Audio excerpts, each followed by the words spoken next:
I'd like to take you all on a journey to Shangri-La. Ready? Though not the hotel here, which some of you might be familiar with, or perhaps even work at. And I'm not talking about the mythical place that James Hilton wrote about in his classic 1933 novel, Lost Horizon, which tells of a utopian lamasery tucked somewhere high in the Himalayas. The Shangri-La where we're headed today is a little bit different, and I think you'll see why.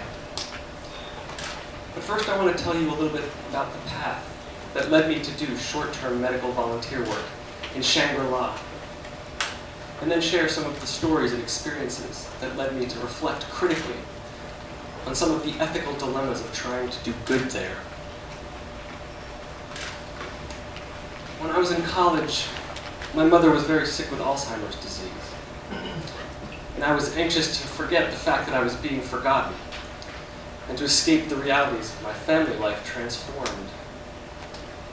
And so, when I realized that I was studying at a university that offered both Nepali language classes and a study abroad program to Nepal, which at the time seemed like the furthest place I could get to, I jumped at the chance.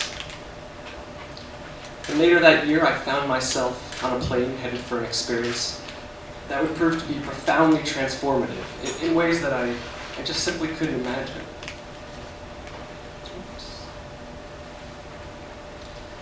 That first trip to Nepal changed everything for me. My politics, my worldview, my sense of rich and poor, and my scales of suffering were blown wide open. My privileged, white, middle-class upbringing in the suburbs of the United States, for which I am so grateful, was thrown immediately into sharp relief as I began to see some of the vast inequalities that I was learning about in school, but about which it turned out I knew absolutely nothing. Since that first day I arrived in Nepal up until the last when I left that first time, I knew I wanted to go back. But not just go back, I wanted to give back to a place that had given me so much in terms of my own personal awakening. And so a few years later, after graduation, when I came across the website of an NGO working in Nepal, seeking volunteers to help coordinate what they were calling the mother of all health camps, I was intrigued. Physicians, nurses, surgeons, lab technicians, and medical students from a dozen different countries were flying up to a remote mountainous district, somewhere they were calling the Hidden Himalayas. This is what it looks like. They were going to establish a medical clinic for 9 days, offering free consultations and services to anyone who would walk across this vast, expansive, roadless district. The ad went on. Few tourists will take the challenge of traveling in this remote area, but if they would, they could be lucky enough to experience the mythical Shangri-La, believed to be hidden deep here in the mountains, a place of peace, tranquility, and beauty, where all the inhabitants are enlightened and people live without war or famine. Now, having been to Nepal, and if any of you sitting here in the audience have been to Nepal, you'll also realize that this is a bit of exaggeration.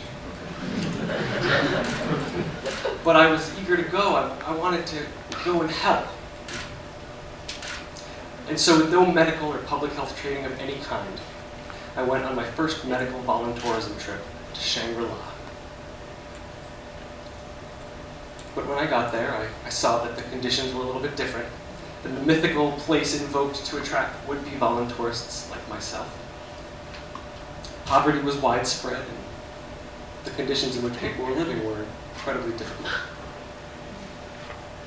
And as a result, this region had become a major focus for development and humanitarian relief efforts. In fact, there are nearly 200 NGOs registered in this one district alone. That's one for every 250 people that live there. Yet this district ranks consistently at or near the bottom compared to others in Nepal in terms of most indicators of health status and well-being, such as life expectancy, child mortality, and incidence of hunger. Food aid distribution events were actually quite common in this region as well, where, much like health camps, People would walk great distances to stand in line, waiting for helicopters to descend out of the sky with giant sacks of food aid rice donated from wealthy countries like mine. And at the time I first went out in 2004, Nepal was actually in the middle of a civil war. And I remember on the night before this medical camp was set to begin, I was down at the district hospital compound, getting ready for the camp to open when a Nepali family came running up, clutching their infant wrapped in a blanket, which they immediately gave to one of the Nepali healthcare workers, who took this child inside. And the father sat on the ground sobbing as he told us the story of trying to get to this medical camp for the past 6 days. They had heard on the radio that there were going to be foreign doctors there, and they lived just 2 days away, just over this district headquarters here. But rebel soldiers had stopped them, doubtful of how sick the infant truly was, because permission to move about freely during the conflict was restricted. And so the family pleaded for them to be allowed to pass. And on that morning when they arrived, they were, but only in exchange for some of the medicine that they would gather at this health camp. And the soldiers wrote down the family's name and their ward number and said they'd be back in a few days to collect it. Later that evening, I found out that the infant did not survive. This family had lost their third child. And so this was how my medical voluntourism experience began. And I immediately began to wonder what I had gotten myself into and what kind of good I might be able to do in a place like this.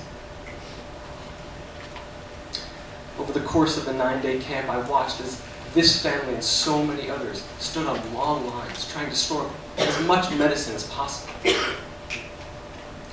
Some of this medicine would be for them to use, and some would be for their neighbors who were either too sick or too busy working in the fields to walk to this camp. Some of the medicine would be paid in future tablet tax to soldiers, and still some of this medicine would be sold back to local pharmacies for money, which people would then go and use to buy food, which is, if we stop and think about it, an incredibly revealing act. I also worked at the health camp dispensary, where I saw this medicine going out through barred windows to huge groups of people waiting outside. Antibiotics, pain medications, multivitamins and antacid tablets, ointments, often without any instruction at all on how to use them.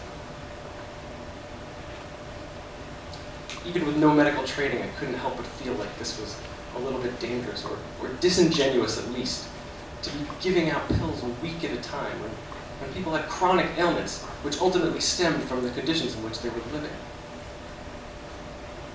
What good was medicine if people didn't have clean water or enough food to eat?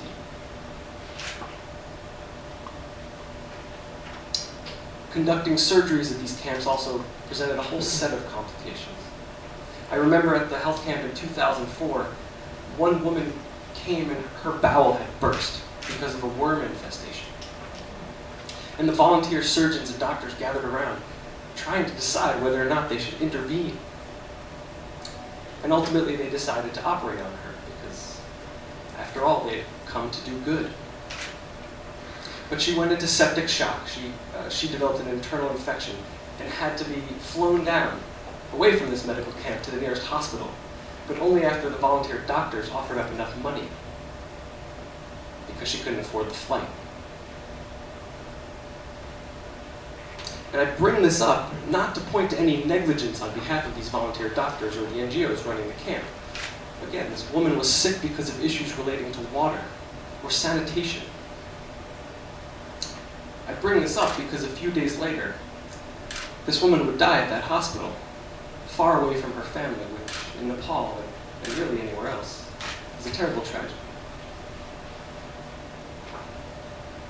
We had come to do good. We'd come to help. Were we helping?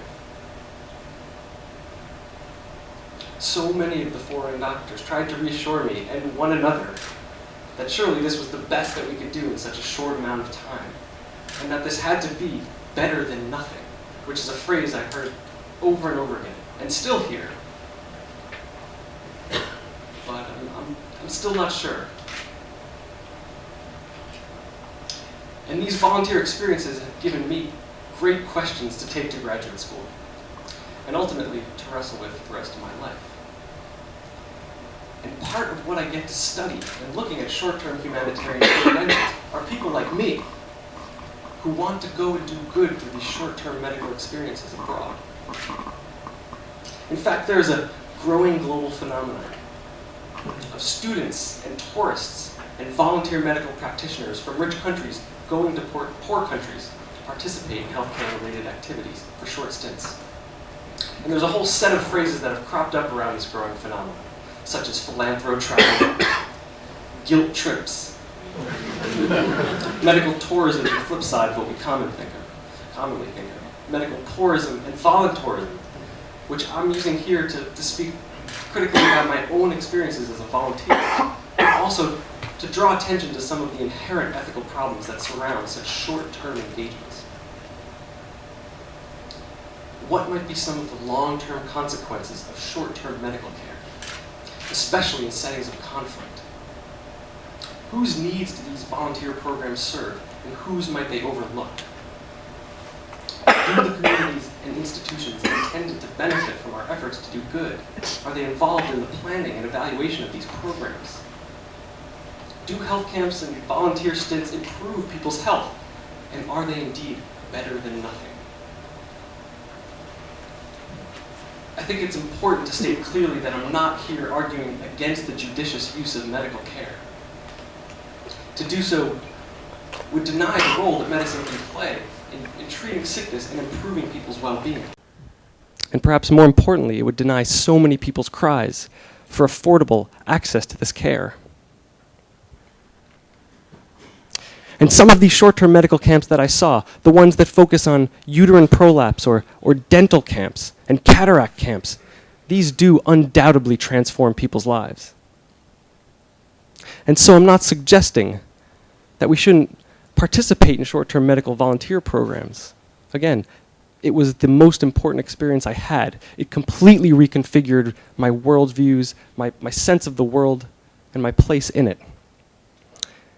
And medical volunteers bring with them care, an enthusiasm that does not go unnoticed or unappreciated, especially by the Nepali healthcare workers who rarely, if ever, get a chance to sit down with another medical professional and renew some skills or have a new training session or receive encouragement for the incredibly demanding job that they do every day.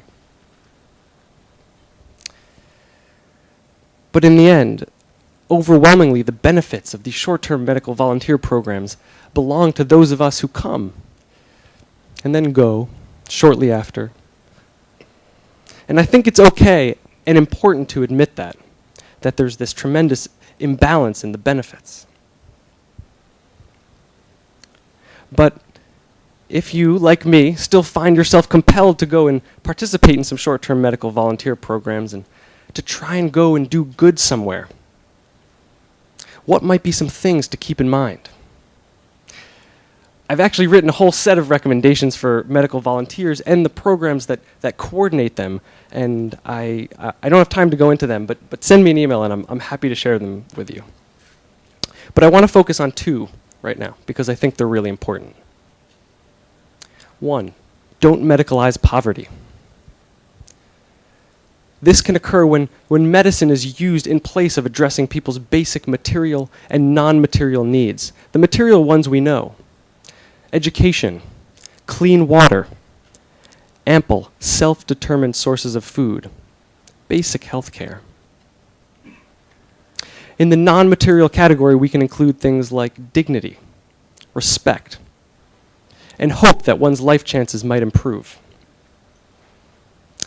So when these conditions are met, I don't think it's that difficult to imagine that people can take control over their own health. This is similar to what Ben was talking about in the last session.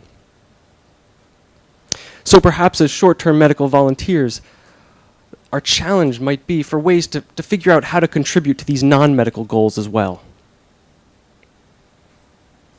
2, we have to rethink this idea of better than nothing. In trying to do good, we have to critically examine what that means and to whom. And I think a good place to start is by putting our ears to the ground and listening to those who we intend to help, because we have a lot to learn from them. And so finally, let our efforts to provide medical care to people in need not replace our efforts to make this kind of medical care less necessary. This way, people who live in conditions that don't promote health, whether it be in the remote mountains of Nepal or elsewhere, won't have to walk great distances to stand in line, waiting for help to fall out of the sky. Thank you.